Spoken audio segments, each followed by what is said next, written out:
En alerte vigilance orange dans la soirée. Des orages forts accompagnés de précipitations soutenues, de rafales de vent et parfois de grêles sont annoncés à partir de 23 h.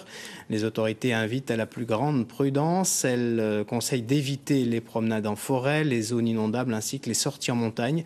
Ces conditions météo devraient durer toute la journée de demain. Plus de détails naturellement à la fin de ce journal avec les prévisions météo de Davia Bourgeois.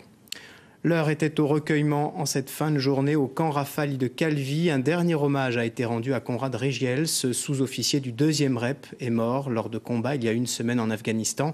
C'est la 3e victime de cette unité depuis l'engagement de la France dans ce conflit. Frédéric Danèse, Solange Gratiani.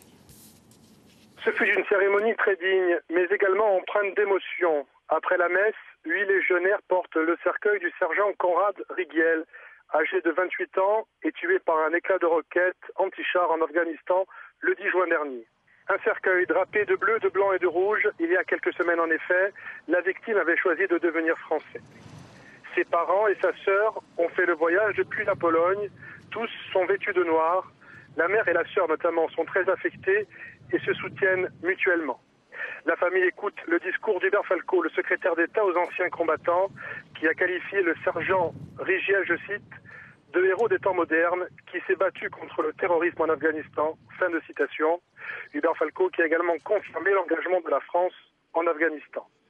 Conrad Rigiel a été décoré de la Légion d'honneur et promu au rang de sergent-chef. Il sera inhumé en Pologne, son pays d'origine, dans les prochains jours. Le 2e régiment étranger parachutiste de Calvi a payé un lourd tribut à la guerre en Afghanistan. Il s'agit en effet de la 3e victime du 2e REP, tuée en Afghanistan depuis 2008.